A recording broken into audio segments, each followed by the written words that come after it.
Welcome to episode 64 of the G2 on 5G. It's the latest inside scoop on everything 5G. We cover 6 topics in about 15 minutes, and it's brought to you by More Insights and Strategy. I'm Will Townsend, and joining me again this week is fellow analyst Anshel Sag. Let's get started with my first topic. And just today, AT&T and Cisco announced a partnership supporting 5G Internet of Things. And this is, squarely, focused on, their mid-band deployment, and also sub-6 as well. But what are the implications and use cases? So from my perspective, this, I think one of the biggest opportunities is to support, smart camera deployment, and the applications in my mind are limitless when you consider manufacturing, retail, and ag tech as well. And I've talked about ag tech on prior podcasts. So I think it's a strong announcement. Cisco has got, quite an investment in IoT, and obviously, AT&T has had a platform for some time. Both companies enjoy a pretty strategic partnership when you look at the fact that from a collaboration standpoint, AT&T is basically, white labeling the Cisco WebEx platform. But I'm wondering what your thoughts are. I think it's a natural development of things. If you look at kind of where AT&T is and where Cisco is, they both need a partner to complete the solution, specifically for industrial IoT. Mm-hmm. And I think both companies are known and trusted brands in the space. So it seems like partnering together makes a lot of sense. And I think that we probably will see more of these kinds of partnerships happening as more companies start to mature their 5G and IoT offerings. Yeah, and I think when you look at the carriers in the US, I think, we haven't heard a lot from T-Mobile with respect to its IoT strategy. I mean, obviously prior to the merger with Sprint had invested quite a bit in their Curiosity IoT network, but that was more or less suited to sort of solutions in a box for more SMBs. But I expect that we'll probably be hearing from T-Mobile in the not too distant future with respect to their IoT strategy. And Verizon's Verizon. I think they're definitely in third place with respect to just overall 5G deployment in general. And Verizon's probably more focused on figuring out how to get their C-band assets, rolled out, and then they'll probably pivot to IoT. But I agree with you. This is, from my perspective, a best of breed partnership. It'll be interesting to see how things mature as it progresses. So with that, let's move to your first topic this week. And you want to talk about GSA and a report that was recently published on an update on 5G deployments. Yeah, so we've been covering these for a while now. But GSA gives us really good, flags in the ground, kind of to understand where the market is at today. So they have reported that by mid this month, there were 461 operators in 137 countries investing in 5G, but a total of 176 operators in 72 countries have already launched one or more 3GPP compliant 5G services. Mm-hmm. And what's interesting is they also added some device updates. So the GSA has tracked now 938 announced 5G devices, up by 350 from 588 6 months ago. Mm-hmm. And they've also identified 450 announced 5G phones, up from 350 of January this year. So we're seeing a significant uptake or uptick in 5G device uptake. And it's just interesting to see that we're not really seeing it slowing down.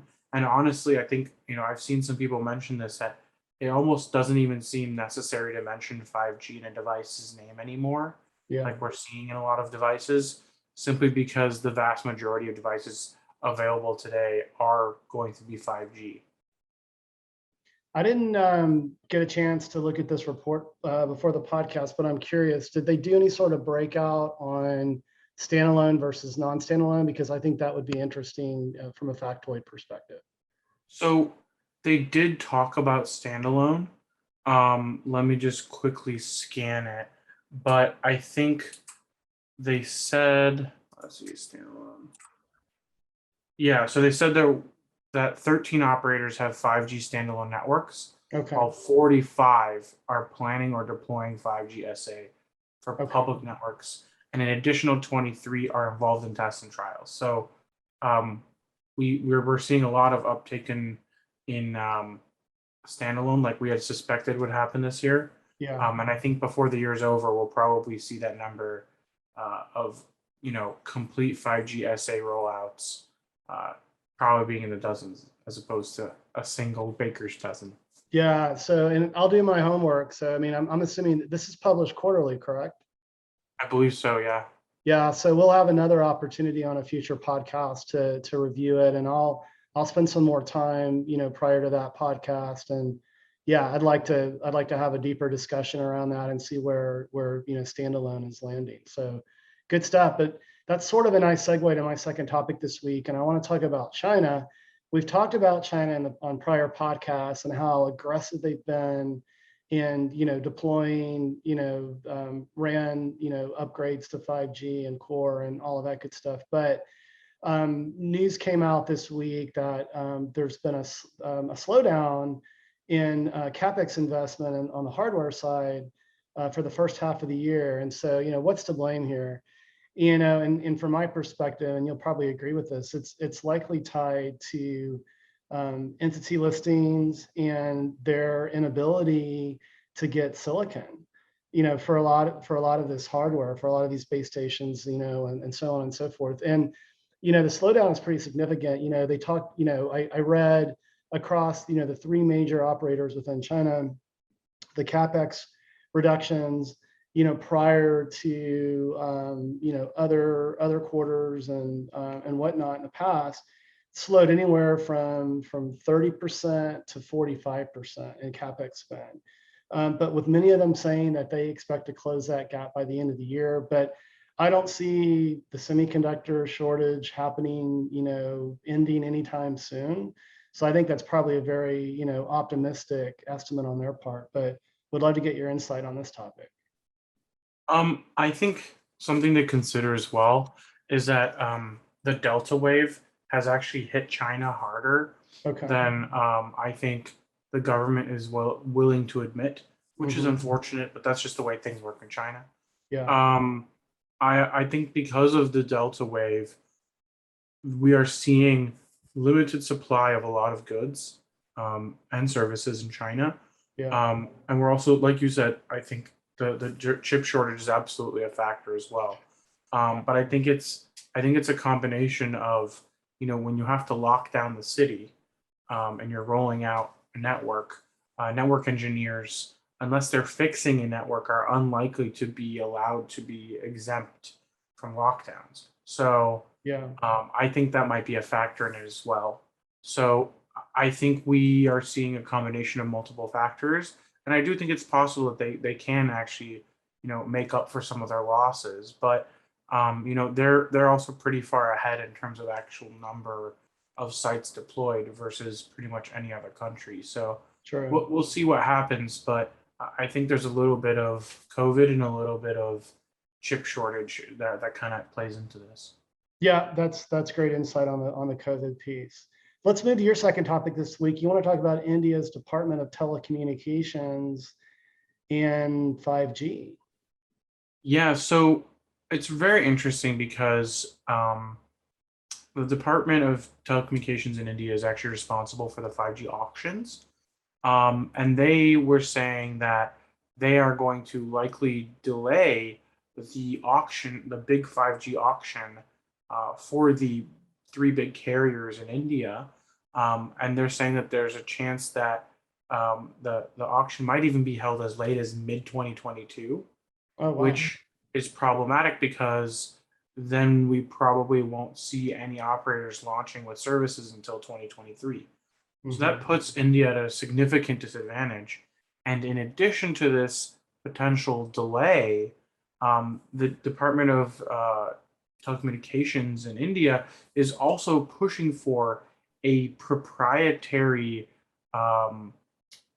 I don't even know called proprietary, but it's part of the what's been approved by the ITU, and I think even the 3GPP might be involved as well. But basically, the Telecommunications Standard Society and IIT, which is like a really well-known university in India, have developed a joint version of 5G called 5GI, which is obviously specifically catered towards India and has specific feature improvements to improve signal transmission range, which is called LMLC, which is low mobility large cell. And what it does is it's supposed to help improve rural coverage, which I completely understand considering India's size and population And geography. and how many people they're trying to cover, right? Mhm. So I understand the problem. The issue is that a lot of operators, one, haven't even started to test 5GI. None of their current tests are using 5GI, which is a problem. But it Yeah. also tells you that the operators don't want to take on the burden of potentially needing new equipment or upgraded equipment to support 5GI. So there's a lot of disagreements about 5GI specifically, but the government seems to be wanting to mandate it. And this indigenously developed substandard 5G is becoming a problem because it might actually increase the cost of hardware and software for these operators because no one else in the world is using it right now. Right. And India's entire, telecommunications model is based on low cost and allowing for scale to take care of the rest. So it's a very complicated problem, but I do think that the DOT in India is definitely mucking things up, and they need to kind of reassess because I think that they are going to put India at a disadvantage because they were late to 4G as well, and being late to 5G is not a good thing for the Indian economy. Yeah.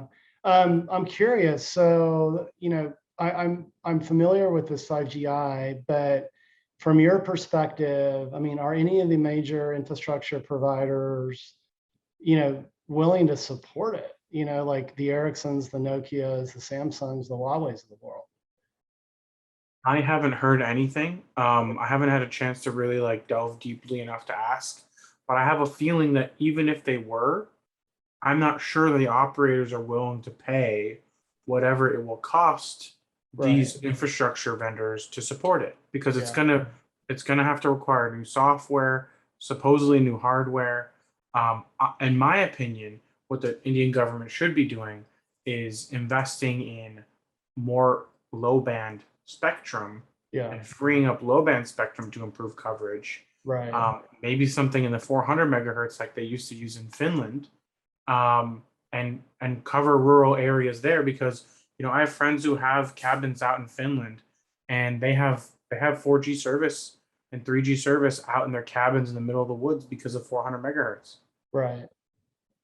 Yeah, I know it's interesting. And, instead of the Indian, government just sort of throwing this to the operators, I mean, they ought to also, be thinking about, investing in, and I'm going to talk about this on my third topic with South Korea, but getting the government to invest in, sort of incubating, not only companies that potentially have the capability, from an R&D perspective to go, explore this, this 5GI thing, but, just also in general, stand up, sort of proof of concept labs and that sort of thing so that, these operators can sort of cut the time to deployment. Because to your point, I mean, India is not a wealthy country and they don't have unlimited resources, or they don't have the same amounts of resources that say European, countries, have, as well as, the US. And so I think they may be sort of missing something there and just sort of throwing the gauntlet and, and not kind of following that back up with, hey, some additional investment and, kind of proof of concept to get this thing off the ground. But we'll definitely, I want to do some more research here. And as, things materialize, come back and we can talk about it more. But we'll move to my third and final topic this week. And that's a good segue. it was announced, I think it was last week, that South Korea, the government, plans to incubate, I believe the number is 1,800 5G service-oriented companies over the next 5 years. And what I also read was that within that nearly 2,000 kind of company goal, there's also a goal to carve out nearly 100 entities that are going to be purely focused on R&D. And I think from my perspective, this will continue to extend South Korea's leadership in 5G. We've talked about their leadership specifically in discrete services. It's been very consumer oriented, but that's very quickly moving into the enterprise, which that's where I believe the majority of the transformative 5G services will occur. But it just seems to me that South Korea just continues to fine tune their approach to 5G, where a lot of places like India aren't even off the ground yet. But I would love to get your insight and opinion on that. Yeah, I mean, I think it's a big part of like their big investment, right? Yeah. I think that the South Korean economy today is benefiting from bets that they made on semiconductors, many years ago, and now you have some of the biggest semiconductor companies in the world in South Korea, as well as some of the biggest display companies in the world. So I think we're seeing the Korean government continue to understand long-term investments, and they clearly believe in investing in technology and how that can advance their economy, the global economy, and South Korea's role in that global economy. So, which is funny because this kind of also leads into my next topic. Yeah, so I've been reading about this, 6G, and there's been a lot of news around LG, but you want to talk about a trial with Samsung. Yeah, so these are two separate items, but they both are 6G related, which is why I kind of smacked them together. The LG 6G terahertz trial is a big deal because it was able to achieve this connection at 155 to 175 gigahertz, which is very high frequency, at about 100 meters. Mm-hmm. And traditionally, these higher bands have had a very hard time dealing with distance. So this is considered a big deal for 6G because it allows for much better communications over distances. And when you have 20 gigahertz of spectrum to play with, that's a lot of spectrum that you can send, and a lot of data and lots of things you can do with it. So that was kind of the LG announcement for around 6G, and then Samsung announced a 6G announcement, but it was more of like a long-term investment, which kind of builds on what you were talking about, which is that Samsung itself, just Samsung, is going to invest almost $200 billion over the next 3 years into chips, biotech, and 6G. And that's really a big deal because, well, first of all, Samsung is a huge part of the South Korean economy, but also Samsung is a massive player in the chip industry with all of its fabs. And with 6G, as Samsung starts to become the de facto option among many operators around the world, and we're starting to see Samsung become one of the top 4 choices when it comes to building a 5G network. So I have a strong feeling that 6G will very likely follow that path and give Samsung even more opportunity to grow. Yeah, I agree. And if you look at the 4 infrastructure provider names that I mentioned earlier, I mean, obviously, Huawei is struggling. They're losing share because of the entity listing and that sort of thing. Samsung continues to grow its footprint outside of its traditional market. And to your point with their semiconductor capabilities, I mean, this may be a really big bet on their part to really cement themselves, in the number 3 position. I mean, Nokia is turning the ship around, under their new CEO. They've closed the gap from the financials perspective. They're investing, I believe, in all the right things when you look at Open RAN and private networking, but they don't have the war chest that Samsung has to invest in something like 6G. So, this may give Samsung Networks an opportunity to even maybe find that number 2 position. I still think Ericsson's going to be the go-to. When you look at just historically their consistent performance and the wins that they keep, racking up. I read this week that, Ericsson opened up another proof of concept lab. I believe it's in Dallas at their North America headquarters. And so they continue to fire on all cylinders. But yeah, this is certainly encouraging. I mean, Samsung is serious about mobile networking. Absolutely. I mean, if you look at what Samsung Networks has done in the last 2 years, they've gone from zero to hero very quick. Yeah, And it's not just off one technology. I agree. Well, hey, I think we actually kept it around 15 minutes this week, but it was another great podcast, buddy. Why don't you take us home? Absolutely. We hope our viewers and listeners found this week's topics interesting. If anyone out there would like to reach out and provide specific insight on our specific topic for 5G for a future podcast, please reach out to us on social media. Will is at Will Tech, and I'm at Anshel. We hope you have a great weekend, and please tune in again next week.